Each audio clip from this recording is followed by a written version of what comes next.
କାହାଣୀ ଧୀର ବାୟୁ ଓ ତୋଫାନ। ଦିନେ ତୋଫାନ ଧୀର ବାୟୁକୁ କହିଲା, ଭଉଣୀ, ତୁ ତୋର ଶକ୍ତିକୁ ବଢ଼ା। ମୋତେ ଦେଖ, ମୋର କେତେ ଶକ୍ତି।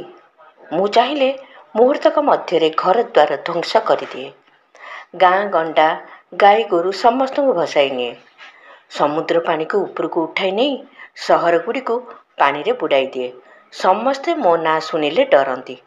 ମୁଁ ଆସିବା ଆଗରୁ ରେଡ଼ିଓ ଓ ଟେଲିଭିଜନରେ ପ୍ରଚାର କରାଯାଇ ଲୋକମାନଙ୍କୁ ସତର୍କ କରାଯାଏ। ଧୀର ବାୟୁ ଏହା ଶୁଣି ହସିଲା, କିନ୍ତୁ କିଛି ନ କହି ଧୀରେ ଚାଲିଗଲା। ଧୀର ବାୟୁକୁ ସମସ୍ତେ ଦେଖି ଖୁସି ହୋଇଗଲେ।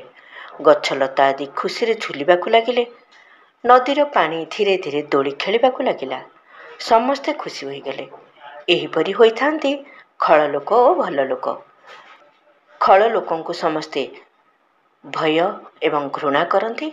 ଭଲ ଲୋକଙ୍କୁ ସମସ୍ତେ ଭଲ ପାଆନ୍ତି, ଆଦରରେ ସ୍ୱାଗତ କରନ୍ତି।